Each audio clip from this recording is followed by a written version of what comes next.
వైజాగ్ లో జూలై 24న BNR golden diamonds opening సందర్భంగా మెగా ఆఫర్స్. మనందరం స్ట్రెస్ రిలీఫ్ అవ్వడానికి జంధ్యాల గారి మూవీస్ చూస్తాం, ఈవీవి గారి మూవీస్ చూస్తాం. ఇప్పటికి కూడా వాళ్ళు రిలీఫ్ అవ్వడానికి ఏ ఏ సినిమాలు చూసేవాళ్ళు జంధ్యాల గారు అసలుకి? ఆయనకి రాజ్ కపూర్ ఎక్కువ ఇష్టం. ఓ బాగా చార్లీ చాప్లిన్ చిన్నపిల్లలు ఆయన అవే చూసేవారు.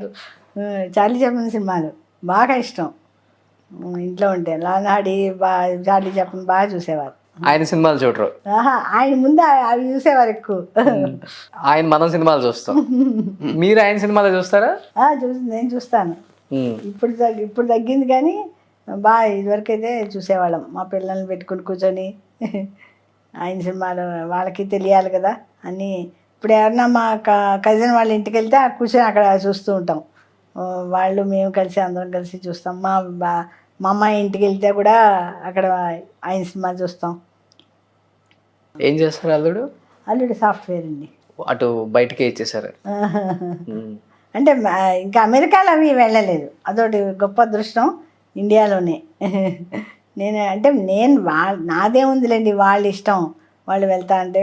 కానీ మా అమ్మాయికి ఇష్టం లేదు, ఇండియాలో ఉండడమే ఇష్టం.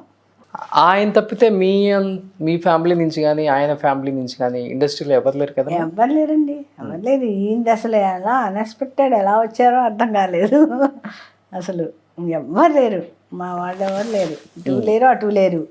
అలా నాటకం వేయడం అలా రావడం అంతే. కానీ అసలు అనుకోందనమాట.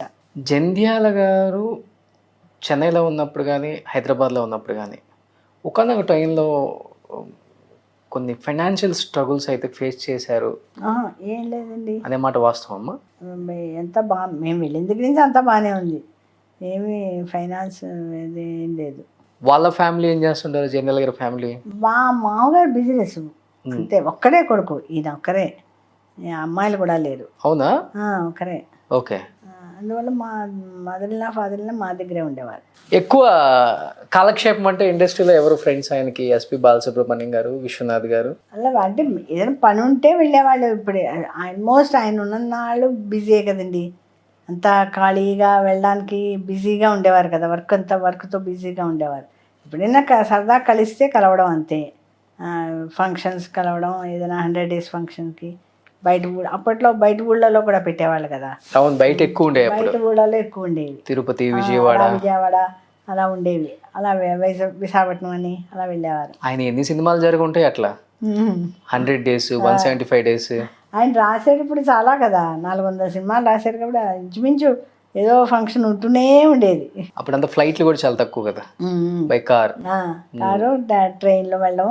400 సినిమాల్లో ఎక్కువ ఆల్మోస్ట్ అందరు స్టార్లకు రాశారు కదమ్మా. అప్పుడు అందరు స్టార్లు రాశారు. ఒక డైరెక్షన్ లోనే చేయలేకపోయారు కానీ అందరు స్టార్లు రాశారు. రామారావు గారు, నాగేశ్వరరావు గారు, కృష్ణ గారు, సోమన్ బాబు గారు అందరికీ రాశారు. అప్పట్లో చిరంజీవి గారు చాలా సినిమాలు రాశారు. లక్ ఏంటంటే ఆయన కామెడీలో ఎక్కడ మనకి అసభ్యత కనిపించదు. అదే ఆయనకి ఇష్టం ఉండేది కాదు, చాలా హెల్దీగా ఉంటుంది.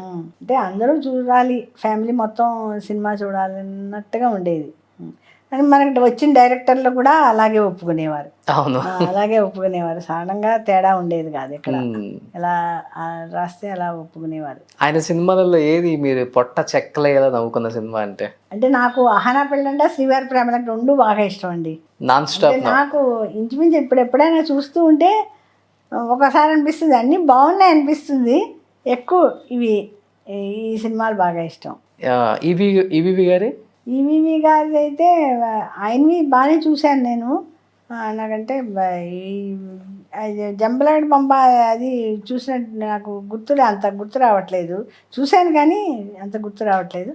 కానీ తను కూడా బాగానే తీసేవాడు. ఇప్పటికీ జంబలాడి బొమ్మ టీవీలో వేస్తే అది వేరే లెవెల్. ఇంకా తను కూడా బాగానే చూసేవాదాన్ని. ఆ సినిమా అప్పటికి ఉన్నారు కదా జంధ్యాల గారు. ఇంకా ఉన్నారు, ఆ సినిమా ఉన్నారు.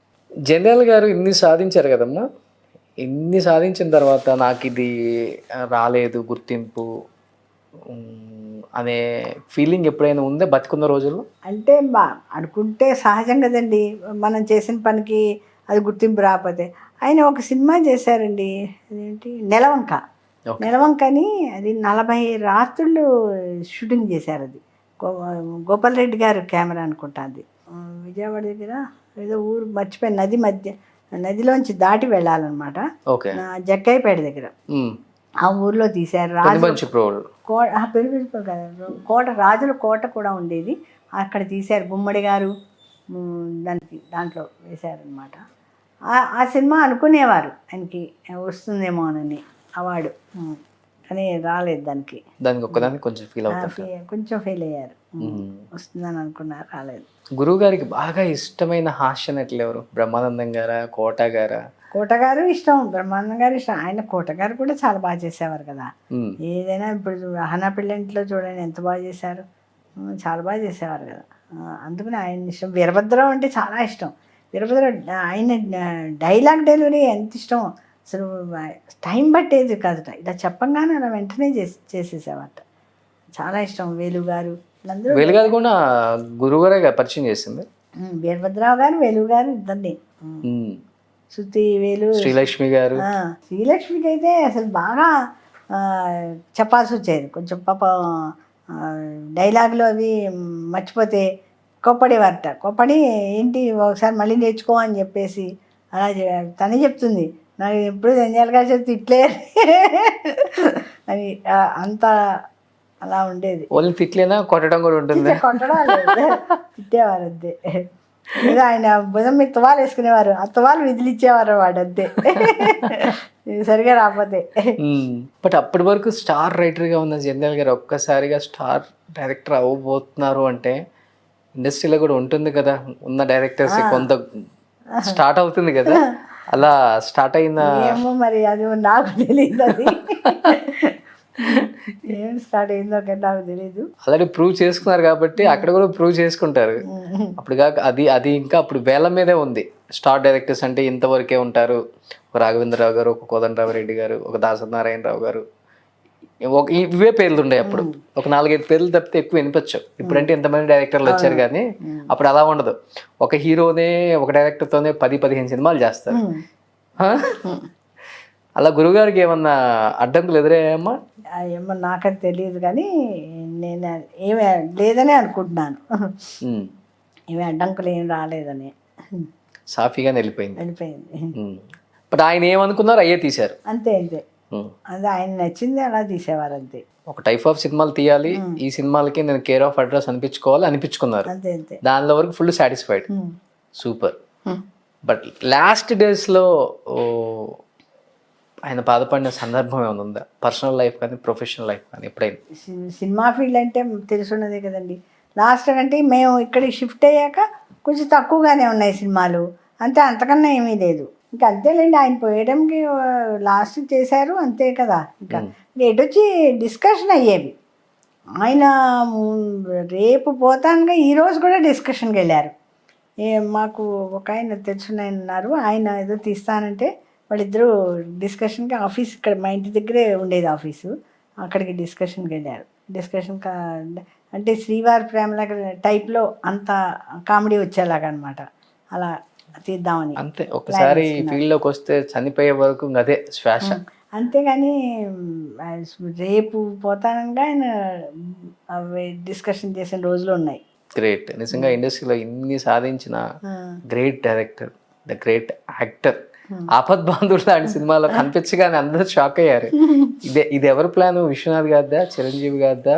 అంటే లేదు, విశ్వనాథ్ గారు జంజాల్ గారు డిస్కషన్ చేసుకునేవారు స్టోరీ గురించి.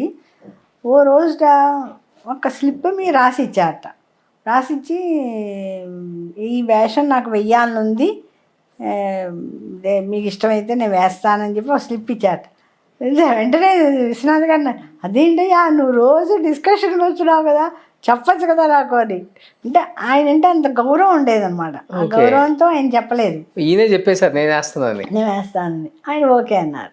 ఓకే అంటే అలా వేశారు. చిరంజీవి గారి రియాక్షన్ ఏంటి? ఫాదర్ జంధ్యాల గారు కాళ్ళు కడిగే సీన్ ఏదో ఉంటుంది, మర్చిపోయా. జంధ్యాల గారు కాళ్ళు కడుగుతారు. అయితే ఆయన చాలా బాధపడిపోయారట చిరంజీవి గారు. అయ్యో అని ఆయన కొంచెం ఇది ఫీల్ అయ్యారట.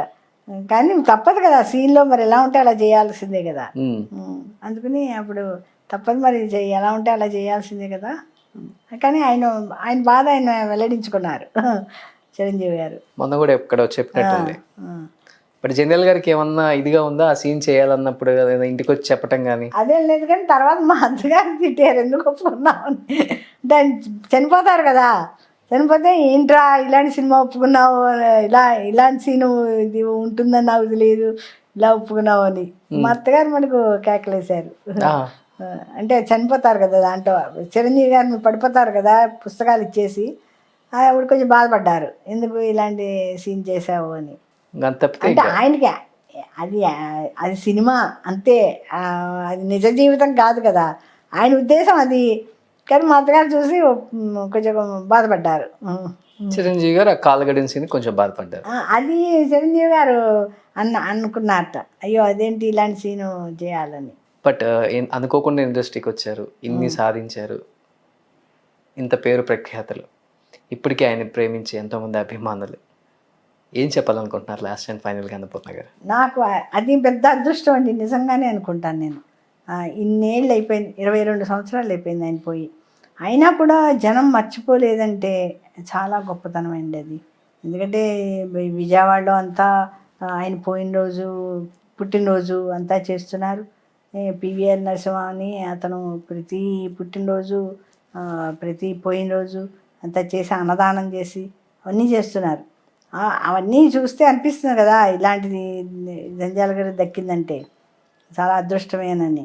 గ్రేట్ అమ్మా, గ్రేట్. నిజంగా థ్యాంక్ యూ. చాలా రోజుల తర్వాత స్క్రీన్ మీద ఆయన గురించి అలా చెప్తుంటే నాకు కూడా చాలా హ్యాపీ అనిపించింది. అండ్ ఫస్ట్ ఆఫ్ ఆల్ మీకు థ్యాంక్స్ టైం ఇచ్చినందుకు. థ్యాంక్ యూ అండి. సుమన్ టీవీలో మీ పర్సనల్ అండ్ బిజినెస్ ప్రమోషన్స్ కోసం కింది నెంబర్కి కాంటాక్ట్ చేయండి.